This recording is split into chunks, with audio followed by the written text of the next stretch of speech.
The women that you're about to meet were kids when their parents joined a group then known as New Tribes Mission, one of the largest evangelical missions in the world, operating in remote parts of more than a dozen countries. But while their parents were off teaching the Bible, they were sexually abused by fellow missionaries, and now they want to make sure it never happens again.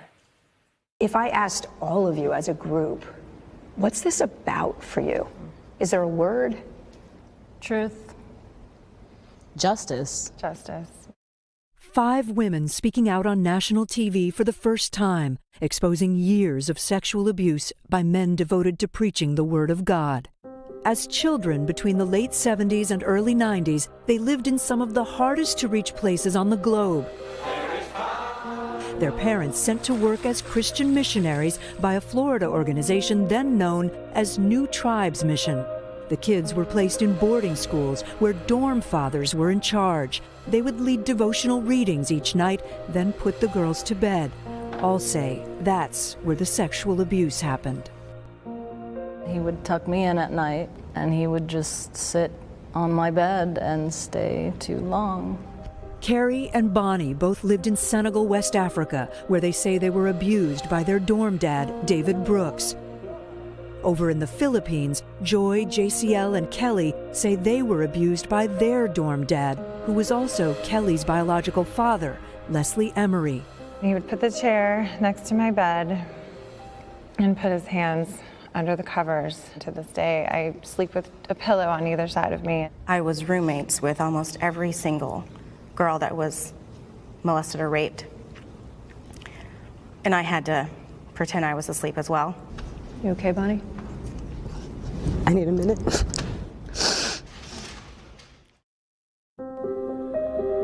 When Carrie finally told her parents what happened to her, she says the mission tried to cover it up. The mission leadership told my dad on the phone, "You are going to ruin this man's ministry if you keep talking about this." So he continued to serve as a dorm dad in Senegal. Yes. After more complaints, the mission let David Brooks go back to the U.S.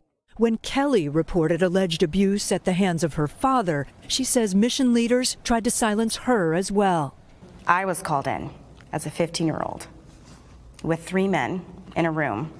They told me to not say anything. Her family was abruptly sent back to the U.S.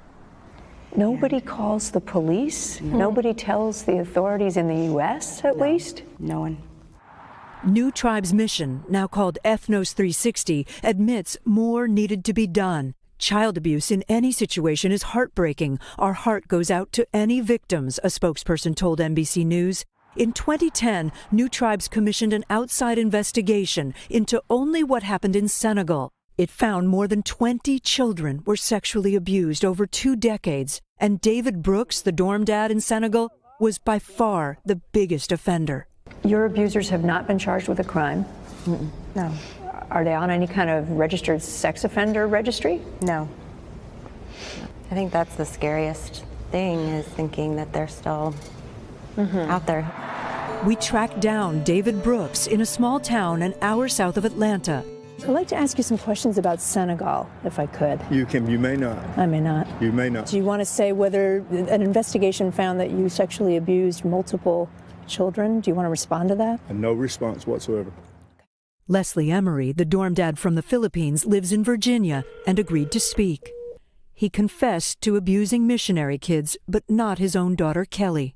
I did sexually molest those 8 girls there when we were living at the dorm. It always happened at night, and everybody was sleeping. Do you think you should have gone to jail? Yeah, sure. I should have been decapitated, probably. As adults, every one of these women reached out to law enforcement authorities and were told it was too late to press charges. How many of you worry this might still be happening? Every day. Yeah. I think about that every day. I think that's why this is so important, is just to show others that there's no shame. You have strength. Yeah.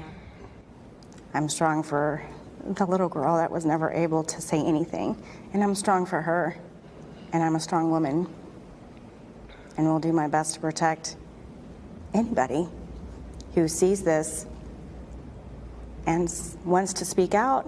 You can come and talk to me. come and talk to me. I will protect you.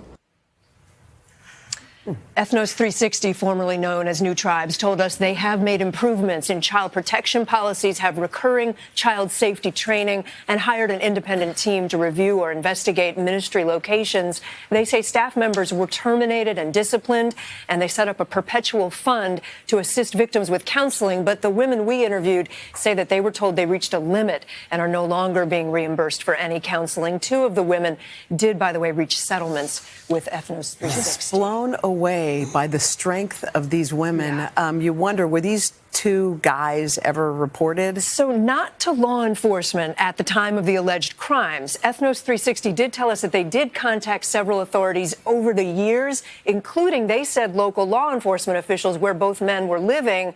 But we called the sheriffs and the police in Virginia and in Georgia, and they told us they had no idea that accused pedophiles were living in their communities. And these women, it's just incredible to see the 5 of them there. And some of them knew each other's children, presumably, and now they found each other now. And what gave them the courage to speak out? Yeah, it's a good question. I asked that, and they said justice. They said they really feel like telling their stories now.